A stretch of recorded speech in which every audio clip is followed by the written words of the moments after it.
1971 میں اب قومی اسمبلی وجود میں آئی. اس قومی اسمبلی میں 1973 میں پہلی مرتبہ جمعیت علماء پاکستان ممبر ہو کر قومی اسمبلی میں پہنچی. یہ حقیقت ہے. انہوں نے کہا یہ تو حقائق ہے. اور پھر قادیانیوں کے سلسلے میں قرارداد مرتب کی گئی, اس پر دستخط لیے گئے. وہ کس کی طرف سے آئی قرارداد؟ آپ کے بھی دستخط اس پہ لیے, آپ نے تو مرتب نہیں کی قرارداد.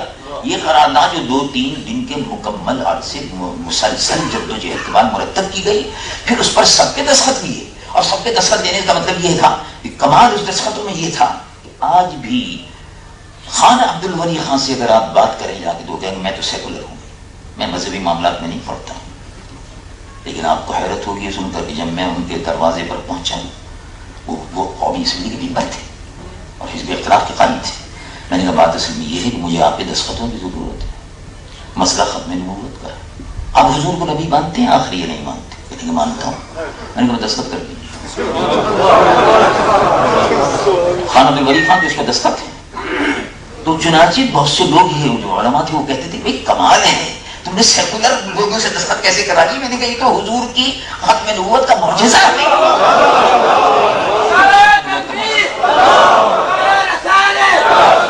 الحمدللہ 2-3 روز کی جدوجہد کے بعد نے آخر میں 1973 میں قرارداد میں پیش کی. پہلے ہم مسلمان کی تعریف شامل کرا چکے تھے, کیونکہ میں خود قومی اسمبلی میں دستور ساز کمیٹی کا ممبر تھا, دستور بنانے والی کمیٹی. تو اس میں یہ سارے مراحل طے ہوئے. اور الحمدللہ قادیانیوں کے سلسلے میں جب قرارداد میں نے پیش کی تو انہوں نے اسپیکر قومی اسمبلی نے اس کو پڑھ کے سنایا کہ مولانا شاہ احمد درانی صاحب نے قرارداد پیش کی اور یہ کہتے ہیں کہ قادیانیوں کو غیر مسلم اقلیت قرار دیا جائے. بڑا اہم مسئلہ ہی ہے. اس کے بعد پھر وہ بھٹو صاحب نے بھی بلایا اس سلسلے میں, اور بہت سی میٹنگ ہوتی ہیں. بھٹو صاحب سے 8-10 مرتبہ اس سلسلے میں میٹنگ ہوئی, ان کو سمجھایا کہ مسئلہ کیسا ہے. اور جیسے کہ امیر عزیز محترم نے ضرور صاحب نے بیان کیا, تفصیل سے ان سے بات ہوئی. پچھلی بار ریزولوشن پیش کیا تھا اور اس میں میں نے سب کے دستخط کرا لیے تھے, پابند سب کو بنا لیا تھا پہلے. تو الحمدللہ پیپلز پارٹی نے بھی مخالفت کی, اور آخری دنوں میں انہوں نے پھر مجھ سے خود یہ کہا بھٹو صاحب نے کہ میں آپ کی اس قرارداد کی تائید خود کروں گا کھڑے ہو کر. الحمدللہ اس میں کوئی شک نہیں, جو وعدہ انہوں نے کیا تھا وہ ہم سے وہ پورا کیا. یہ میں نے اس کو بار بار بیان کیا, اور شاید یہی مسئلہ ان کی نجات کا سبب بن جائے. چنانچہ انہوں نے کھڑے ہو کر قومی اسمبلی میں کہا کہ مولانا نے شاہ احمد درانی جو اس چھپی ہوئی رودات ہے, مولانا نے جو قرارداد پیش کی میں اس کی تائید کرتا ہوں, اپنی پارٹی کی طرف سے بھی تائید کرتا ہوں. ان کو غیر مسلم اقلیت قرار دیں گے ہم, اور جو مطالبات اس سے مولانا نے کیے ہیں اس کو منظور کرتے ہیں. وہ ساری چیزیں درپیش تھی. قرارداد الحمدللہ اس قرارداد کے پیش کرنے کا شرف حاصل ہوا.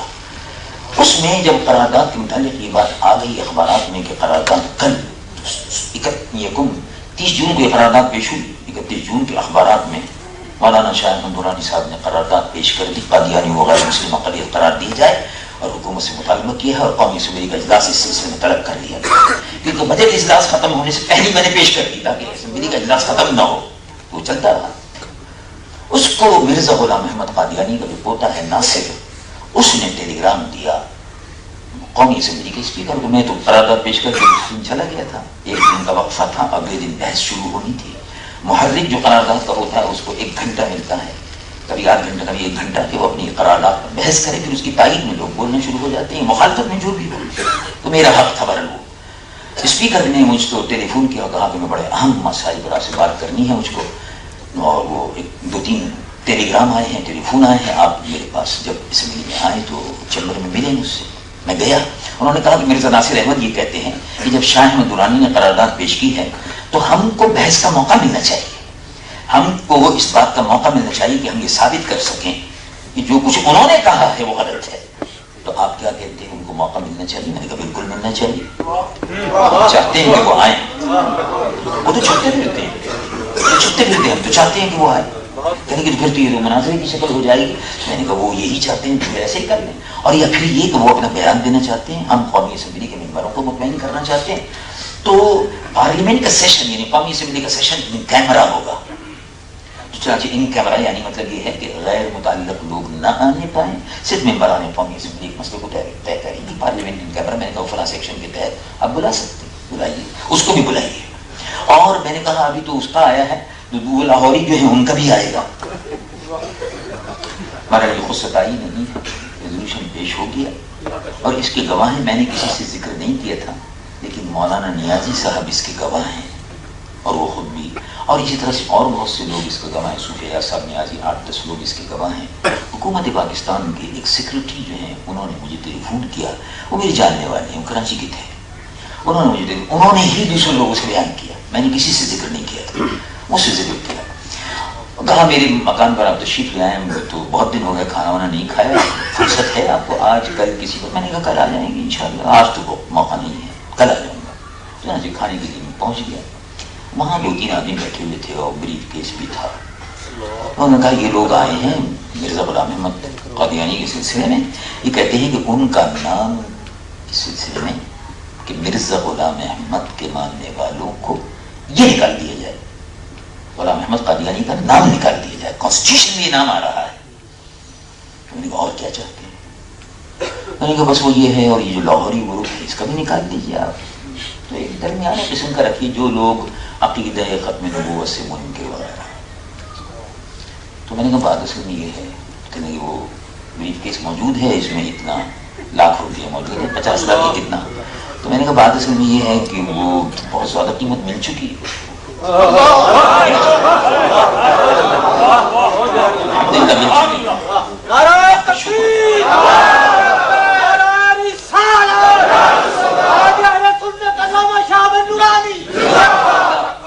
اللہ تبارک و تعالی کا شکر ہے کہ وہ 1 کروڑ روپیہ جو تھا وہ ہمارے عقیدے کو متزلزل نہیں کر سکتا. میں نے کہا دربار مصطفیٰ سے اس کی بہت بڑی قیمت ہے, جس کا تصور بھی کوئی نہیں کر سکتا. اور میں نے کہا آپ کے ذہن میں یہ بات کیسے آئی کہ آپ ان کو خرید بھی سکتے ہیں, گولی لگا سکتے ہیں آپ یہاں سے باہر نکل جائیں. میں نے کہا دوسروں کا مکان ہے, اس لیے میں کہہ رہا ہوں آئندہ ایسی بات نہیں ہو کہ آپ یہاں سے نکل جائیں. اگر آپ میرے مکان میں ہوتے تو پھر میں دوسری طرف سے نکلتا. اور ان سے سیکرٹری صاحب سے میں نے کہا ایسے لوگوں کو آپ نے اپنے یہاں کیوں آنے دیا؟ ہماری آپ سے ملاقات محبت ہے, وہ اپنی جگہ پر ہے, لیکن ظاہر ہے ایسا نہیں ہونا چاہیے تھا. بہرحال قادیانی اس سلسلے میں بڑی کوششیں کرتے رہے, ادھر پیسہ خرچ کرو ادھر پیسہ خرچ کرو, قرارداد نہ آنے پائے. لیکن بہرحال ہم نے کہا کہ نہیں, مرزا ناصر جو ہے وہ اس سے بحث ضرور ہوگی. چنانچہ آپ کو معلوم ہوگا اس زمانے کے اخبارات میں آیا 180 سوالات ہم نے مرزا غلام ناصر صاحب سے کیے قومی اسمبلی کے اندر. اور سوالات کا طریقہ یہ ہوتا تھا کہ اٹارنی جنرل بیچ میں ہوتے تھے, براہ راست سوال نہیں کر سکتے تھے.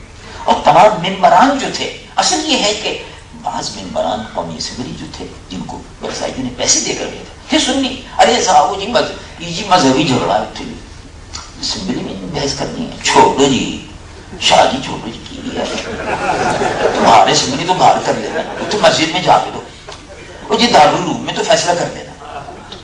میں نے کہا یہ دارالعلوم کے فیصلے ہو چکے, مسجد میں بھی فیصلے ہو چکے, اب قومی اسمبلی کا فیصلہ باقی ہے, یہاں ہوگا. تو الحمدللہ 2 مہینے تک مسلسل یہ بحث قومی اسمبلی میں چلتی رہی. آخری دن اب سوال و جواب کی نشست کی 5واں دن تھا, مرزا ناصر احمد سے سوالات ہو رہے تھے.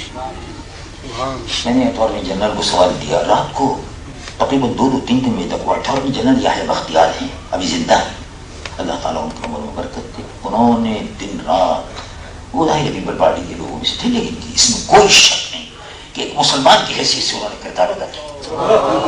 رات کے 2 بجے تک وہ بیٹھے رہتے تھے, 3 بجے 4 بج گئے صبح, اور پھر صبح 9 بجے اجلاس شروع ہو جاتا تھا. وہ ہمارے ساتھ وہ بڑی محنت انہوں نے کی, میں سمجھتا ہوں ہم سے زیادہ انہوں نے کی. تو وہ سوالات ان کو دیتے. میں نے کہا اس سے پوچھیے کہ تل ابیب میں ان کا آفس ہے؟ انہوں نے کہا کہ نہیں ہے. تل ابیب میں قادیانیوں کا کوئی ہیڈ کوارٹر بنا ہوا ہے, یہودیوں کے دارالسلطنت تل ابیب میں نہیں, کوئی نہیں ہے. کوئی ان کی عمارت وغیرہ وہاں ہے؟ ان کا نہیں, کوئی نہیں ہے. تو کاغذات ہمارے پاس تھے, کہ یہ کاغذات کہ یہودیوں کے ایجنٹ ہیں, عربوں کو تل ابیب سے نکالا جا رہا ہے, قتل کیا جا رہا ہے, مارا جا رہا ہے, ان کی زمینوں سے بے دخل کیا جا رہا ہے, اور مرزائیوں کو آباد کیا جا رہا ہے فلسطین. یہودی قادیانی ایک ہے, گفتگو لاجواب ہوئے. پھر مرزا ایک مسئلہ اور آیا. انہوں نے کہا کہ آپ جو بحث کر رہے ہیں کہ قاضی کوئی نبی تشریعی نہیں, زندی نہیں, فلاں نہیں, فلاں نہیں. مولوی محمد قاسم نانوتوی بانی دارالعلوم دیوبند نے لکھا, بانی دارالعلوم کی, اسے سوال کیا کہ ان علماء سے آپ پوچھیے, کیونکہ وہ بڑھ بڑھ کے سوالات ہمارے آ رہے تھے. ان علماء سے آپ پوچھیے کہ محمد قاسم نانوتوی صاحب نے تہذیب الناس میں لکھا کہ اگر حضور پرنور صلی اللہ علیہ وسلم کے بعد کوئی نبی آ جاتا ہے, حضور کی خاتمیت میں کوئی فرق نہیں آتا, اگر مگر. تو میں نے کہا یہ جواب یہ دیں گے ہمارے یہ ہمارے ہم ان کا دفاع نہیں. بیٹھے ہوئے ہیں مفتی محمود صاحب, ان سے پوچھیے, مولانا غوث الداروی صاحب بیٹھے ہوئے, ان سے پوچھیے, عبدالحکیم صاحب بیٹھے ہوئے, ان سے پوچھیے. یہ تین بیٹھے ہوئے ہیں, یہ بتائیں گے کہ اس عبارت کا مفہوم کیا ہے. ہمارے متعلق کوئی ایسی بات نہیں. الحمدللہ اہل سنت و جماعت کا جو عقیدہ ہے وہ دکھا کر سامنے آیا. اور اب بحث ختم ہو رہی تھی, آخری مرحلے پر تھی. قومی اسمبلی کی جو چھت ہے, اللہ کیا معجزہ ہے حضور, قربان یا رسول اللہ. قومی اسمبلی کے ممبر اس کے گواہ ہیں. عجیب و غریب بات تھی. جب آخری سوال ختم ہوا, مرزا غلام احمد مرزا ناصر چپ ہوا, اور ابھی ایک اور ممبر تھے بھی پارٹی کی طرف سے, انہوں نے بھی کوئی سوال کرنا تھا, وہ رہ گیا تھا, تو انہوں نے کہا کہ ابھی بات کرتے ہیں. وہ ذرا اپنا منہ صاف کر رہا تھا, پسینے وغیرہ اس کو آ رہے تھے, کہ اتنے میں جس چھت کے نیچے وہ بیٹھا ہوا, سامنے بیٹھا ہوا تھا, ہم لوگ ممبر قومی اسمبلی اس طرح بیٹھے ہوئے تھے, سامنے وہ بیٹھا ہوا تھا, اس کے بعد اسپیکر بیٹھے ہوئے تھے.